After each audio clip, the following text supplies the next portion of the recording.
जय हिंद दोस्तों, प्रचंड क्लासेस में आप सभी का स्वागत है। तो चलिए शुरू करते हैं आज की क्लास। कृपया आप चैनल को सब्सक्राइब कर लें। भारत और फ्रांसीसी नौसेना के बीच भूमध्य सागर में हुआ 22वां वरुण संयुक्त सैन्य अभ्यास। उत्तर प्रदेश के लखनऊ में प्रारंभ हुआ पहला संयुक्त कमांडर सम्मेलन। राष्ट्रपति द्रौपदी मुर्मू ने 23वें विधि आयोग के गठन को दी मंजूरी।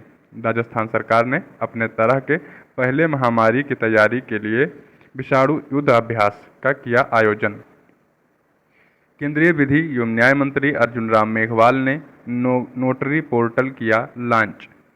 राष्ट्रपति द्रौपदी मुर्मू ने महाराष्ट्र में विश्व शांति बुद्ध विहार का किया उद्घाटन। पेरिस 2024 पैरा ओलंपिक में पुरुषों की ऊंची कूद स्पर्धा में शरद कुमार ने जीता रजत पदक। मध्य प्रदेश सरकार ने वृंदावन ग्राम योजना और गीता भवन परियोजना को दी मंजूरी। हिमाचल प्रदेश विधानसभा ने की पहली बार शून्यकाल परंपरा की शुरुआत। कर्नाटक ने डेंगू को महामारी रोग किया घोषित। लोरियल पेरिस ने आलिया भट्ट को अपना नया ग्लोबल ब्रांड एम्बेसडर किया घोषित। चलिए इसका विश्लेषण देखेंगे। इसका विश्लेषण शुरू करते हैं। पहला है, हाल ही में भारतीय नौसेना ने किस देश के साथ संयुक्त सैन्य अभ्यास वरुण का आयोजन किया है? Sri Lanka, Britain, France, Singapore. तो किसके साथ शुरू किया है? फ्रांस के साथ। फ्रांस के साथ वरुण, शक्ति और गरुड़ 3 अभ्यास होते हैं। गरुड़ देखिए, गरुड़ मतलब उड़ने वाला पक्षी है, तो ये एयरफोर्स करती है। ठीक है, गरुड़ अभ्यास एयरफोर्स के साथ होता है, एयरफोर्स भारत और फ्रांस की। शक्ति अभ्यास होता है, ये इंडियन मतलब थल सेना और फ्रांस की थल सेना करती है। और वरुण जो होता है, ये जो है इंडिया और फ्रांस की नेवी करती है। ठीक है, तो वरुण अभ्यास हाल ही में शुरू हुआ है। कहाँ पर शुरू हुआ है? तो ये शुरू हुआ है आपका भूमध्य सागर में। इंडिया की नेवी, फ्रांस की नेवी कर रही है। ये 22वें क्रम का वरुण अभ्यास है। 1993 में इस अभ्यास को शुरू किया गया था। ठीक है, भारत की तरफ से INS तबर ने और P-81 विमान ने इसमें भाग लिया है। हाल ही में शक्ति अभ्यास हुआ था। तो शक्ति अभ्यास कहाँ पर हुआ था? तो उमरोई मेघालय में हुआ था। ठीक है, उमरोई मेघालय में शक्ति अभ्यास हुआ था। कुछ और अभ्यास है भारत जिसके साथ करता है अन्य देशों के साथ में, वो इंपॉर्टेंट है, याद कर लीजिए। हरिमो शक्ति इंडिया और मलेशिया के बीच होता है। अयुत्था इंडिया और थाईलैंड के बीच होता है।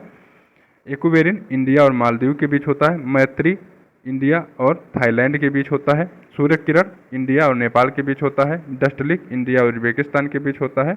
वज्र प्रहार इंडिया USA के बीच होता है। तरंग शक्ति इंडिया, जो इंडियन एयरफोर्स है, इसने किया था कहाँ कहाँ पर? राजस्थान और तमिलनाडु में। ठीक है, तरंग शक्ति अभ्यास इंडियन एयरफोर्स ने किया था। बहुराष्ट्रीय अभ्यास है ये। ठीक है, इसको इंडियन एयरफोर्स ने होस्ट किया था।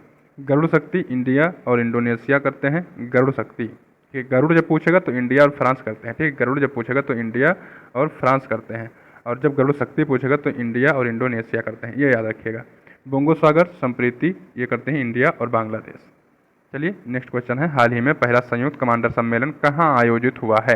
तो कहाँ आयोजित हुआ है? ये लखनऊ में आयोजित हुआ है। पहली बार इसका आयोजन हो रहा है। होस्ट है लखनऊ, उत्तर प्रदेश। सुरक्षित और मजबूत भारत, इसका थीम क्या है? सुरक्षित और मजबूत भारत।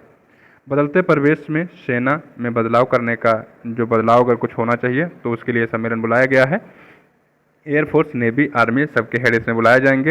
एयरफोर्स हेड हैं BR चौधरी, नेवी के हैं दिनेश त्रिपाठी जी, और आर्मी के हेड हैं उपेंद्र द्विवेदी जी। ठीक है, इसमें देखिए कुछ और सत्र जो सम्मेलन हुए हैं, इंपॉर्टेंट सम्मेलन, उनको देख लीजिए। तो यूनेस्को का 46वां सम्मेलन हुआ था अभी हाल ही में भारत मंडपम दिल्ली में। ठीक, IOC का 141वां सम्मेलन हुआ था मुंबई में। इंटरपोल का 91वां सत्र हुआ था वियना में। SCO का 2024 कहाँ पर हुआ है? ये अस्ताना कजाकिस्तान में। G20 2024 ब्राज़ील में होगा, अभी हुआ नहीं है। G7 2024 इटली और ब्रिक्स 2024 रूस में। ठीक है, अब अगला क्वेश्चन देखेंगे। हाल ही में राष्ट्रपति द्रौपदी मुर्मू ने कौन से विधि आयोग के गठन किया है? तो किस नंबर का विधि आयोग है? कौन से नंबर का? 23वां। ठीक, 23वें नंबर का विधि आयोग के गठन की मंजूरी दे दी गई है। इसको मंजूरी देती हैं राष्ट्रपति। ठीक है, 2024 से 27 इसका कार्यकाल रहेगा। कानून सुधार की समीक्षा ये करेगा विधि आयोग। विधि आयोग शुरू कब किया गया था? तो 1833 चार्टर अधिनियम से विधि आयोग शुरू हुआ था। भारत में पहले गवर्नर जनरल जो बेंटिक थे, विलियम बेंटिक, इन्होंने जो पहला विधि आयोग का अध्यक्ष बनाया था, किसको बनाया था? मैकाले के जो है पहला जो अध्यक्ष था वो था मैकाले। ठीक है, विधि आयोग सदस्य के रूप में अपनी जो है काउंसिल में शामिल किया था। आज़ादी के बाद पहला विधि आयोग कब बना था? 1955 में बना था। इसके अध्यक्ष कौन थे? तो एम.सी. शीतलवाड़ इसके अध्यक्ष थे। एम.सी. शीतलवाड़ इसके अध्यक्ष थे। और भारत के प्रथम महान्यायवादी अगर पूछा जाएगा अटॉर्नी जनरल तो वो भी कौन थे? ए.सी. शीतलवाड़, वो सॉरी एम.सी. शीतलवाड़। ठीक है, तो शीतलवाड़ साहब ही विधि आयोग के प्रथम अध्यक्ष थे, जो कि 1955 में बनाया गया था। और भारत के प्रथम महान्यायवादी भी शीतलवाड़ साहब ही थे। 22वां विधि आयोग जो था इससे पहले, उसके हेड कौन है? तो उस अभी तक हैं वो तो ऋतुराज अवस्थी। कौन है? ऋतुराज अवस्थी। ठीक, चलिए नेक्स्ट है क्वेश्चन देखेंगे। हाल ही में राष्ट्रीय वन हेल्थ मिशन के तहत अपने तरह के पहले महामारी की तैयारी के लिए विषाणु युद्धाभ्यास का आयोजन किस राज्य ने किया है? महाराष्ट्र, गुजरात, हरियाणा, राजस्थान। तो किसने किया है? राजस्थान ने। विषाणु युद्धाभ्यास में पहली बार राजस्थान अजमेर में चालू कर रहा है महामारी की तैयारी के लिए। शुभारंभ इसका किसने किया है? तो स्वास्थ्य मंत्री जे.पी. नड्डा ने इसका शुभारंभ किया है। कुछ और मंत्रियों के नाम देख लीजिए। सॉरी, जो है डेंगू क्या है? वायरस है। पोलियो क्या है? वायरस से फैलता है। प्लेग क्या है? बैक्टीरिया से फैलता है। हैंसन रोग बैक्टीरिया। मलेरिया परजीवी प्रोटोजोआ, मलेरिया और लिस्मानिया दोनों। हैजा जीवाणुओं से फैलता है। एड्स HIV वायरस है ना। और निद्रा रोग ये प्रतिजीवी जो है क्या है? परजीवी प्रोटोजोआ है। हाल ही में नोटरी पोर्टल किसने लॉन्च किया है? गृह मंत्रालय, शिक्षा मंत्रालय, कृषि मंत्रालय, विधि न्याय मंत्रालय। तो किसने लॉन्च किया है? विधि एवं न्याय मंत्रालय। इसके जो मंत्री हैं उनका नाम है अर्जुन राम मेघवाल, ये राजस्थान के हैं।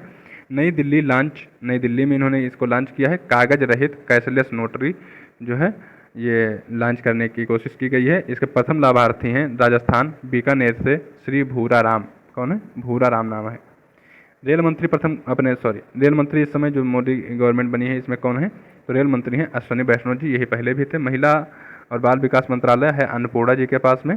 कृषि मंत्रालय है शिवराज सिंह चौहान के पास। शिक्षा मंत्रालय धर्मेंद्र प्रधान के पास है। खाद्य प्रसंस्करण मंत्रालय चिराग पासवान युवा नेता के पास है। ठीक है। आवास एवं शहरी विकास मंत्रालय मनोहर लाल खट्टर साहब के पास है, जो कि हरियाणा के पूर्व CM थे। स्वास्थ्य मंत्रालय जे.पी. नड्डा साहब के पास है। और जल शक्ति मंत्रालय C.R. पाटिल के पास है। नेक्स्ट देखेंगे। हाल ही में राष्ट्रपति द्रौपदी मुर्मू ने विश्व शांति बुद्ध विहार का उद्घाटन कहाँ किया है? गुजरात, महाराष्ट्र, गोवा, केरल। तो कहाँ पर किया है? महाराष्ट्र में। राष्ट्रपति द्रौपदी मुर्मू ने विश्व शांति बुद्ध विहार का उद्घाटन महाराष्ट्र लातूर में किया है। बुद्ध भगवान की 10.5 फुट ऊंची प्रतिमा लगाई गई है। ठीक है, और बस इतना याद रखिए। चलिए आगे बढ़ेंगे, अगला क्वेश्चन देखेंगे। कुछ इसमें से इंपॉर्टेंट बुद्ध जी के जीवन के बारे में जो क्वेश्चन पूछ लेते हैं उसको देख लीजिए। तो पहला उपदेश इन्होंने कहा दिया? सारनाथ में। सर्वाधिक उपदेश दिया श्रावस्ती में। मोक्ष प्राप्त हुआ कुशीनारा में। ठीक है, बस चलिए नेक्स्ट है। हाल ही में पेरिस 2024 पैरा ओलंपिक में पुरुषों की ऊंची कूद स्पर्धा में शरद कुमार ने कौन सा पदक जीता है? तो कौन सा पदक जीता है शरद कुमार ने? रजत पदक। ठीक है, अभी तक भारत कुल 5 गोल्ड जीत चुका है। कल का जो दिन था 4 सितंबर का दिन, तो वो भारत के लिए बहुत अच्छा दिन साबित हुआ। इसमें भारत ने 4 मेडल टोटल जीते इस दिन, जिसमें से 2 गोल्ड थे। ठीक, फर्स्ट गोल्ड जीता अवनी लेखरा ने, दूसरा नीतीश कुमार ने, तीसरा सुमित अंतल ने, चौथा हरविंदर सिंह ने, पांचवा धर्मवीर ने जो है जीता है। ठीक है, शरद कुमार ने सिल्वर मेडल जीता है हाई जंप में। चलिए नेक्स्ट बढ़ेंगे। हाल ही में वृंदावन ग्राम योजना और गीता भवन परियोजना की घोषणा किस सरकार ने की है? मध्य प्रदेश, राजस्थान, हरियाणा, उत्तर प्रदेश। तो मध्य प्रदेश सरकार ने की है। वृंदावन ग्राम योजना के अंतर्गत MP में जो गांव हैं वहां पर गौशाला बनाई जाएगी। ठीक है, तो गौशाला के लिए वृंदावन ग्राम योजना है, जो ग्राम योजना है वो गौशाला से जुड़ी हुई है। और गीता भवन परियोजना जो है प्रत्येक शहरी निवास निकाय में जो है एक गीता भवन बनाया जाएगा। ठीक है, मध्य प्रदेश सरकार ने जो 2 परियोजनाएं लॉन्च की हैं, इसको याद करने के लिए कि मध्य प्रदेश का ही किस प्रदेश का है, तो मध्य प्रदेश के मुख्यमंत्री जो हैं वो हैं मोहन यादव जी। क्या नाम है उनका? मोहन यादव। ठीक है, तो ये मोहन है, भगवान श्री कृष्ण का नाम है इनका, जो है भगवान श्री कृष्ण का नाम था मोहन। तो ये वही अपने ही से जुड़े हुए काम कर रहे हैं। गीता का उपदेश भगवान ने दिया था और वृंदावन में ये जो है राधा रानी रहती थी, तो उसी से जुड़ी हुई जो है परियोजनाएं भी लॉन्च किए गए हैं। तो आप थोड़ा सा रिलेट कर लीजिएगा, याद रखिएगा कि ये मध्य प्रदेश का योजना है। ठीक है, हाल ही में पहली बार किसने शून्यकाल की परंपरा प्रारंभ की है? तो शून्यकाल जब सभा चालू होती है संसद अपनी, तो पहले प्रश्नकाल होता है, फिर शून्यकाल होता है। प्रश्नकाल में प्रश्न पूछे जाते हैं और शून्यकाल में तात्कालिक जो बहुत महत्वपूर्ण मुद्दे रहते हैं वो उठाए जाते हैं। ठीक है, तो ये हाल ही में किस राज्य ने चालू कर दिया है अपनी विधानसभा में? तो हिमाचल प्रदेश ने चालू कर दिया है। ठीक है, हिमाचल प्रदेश ने चालू कर दिया है शून्यकाल। नेक्स्ट क्वेश्चन है, हाल ही में डेंगू के महामारी रोग किसने घोषित किया है? तो कर्नाटक ने डेंगू को महामारी घोषित कर दिया है, महामारी रोग, ठीक है। और जो डेंगू होता है ये फ्लेबी वायरस, जो वायरस है डेंगू में उसका नाम है फ्लेबी, तो फ्लेबी वायरस द्वारा फैलता है। इसके वाहक है एडीजी इजिप्टाई मक्खी, ठीक है। और इसमें क्या होता है, प्लेटलेट्स की कमी हो जाती है। तो दोस्तों आज का करंट अफेयर हम लोगों का पूरा होता है। अगर आपको ये सीरीज़ अच्छी लग रही हो तो आपसे निवेदन है कृपया चैनल को सब्सक्राइब कर लें। चलिए फिर मिलते हैं नए क्लास में, तब तक के लिए नमस्कार, धन्यवाद।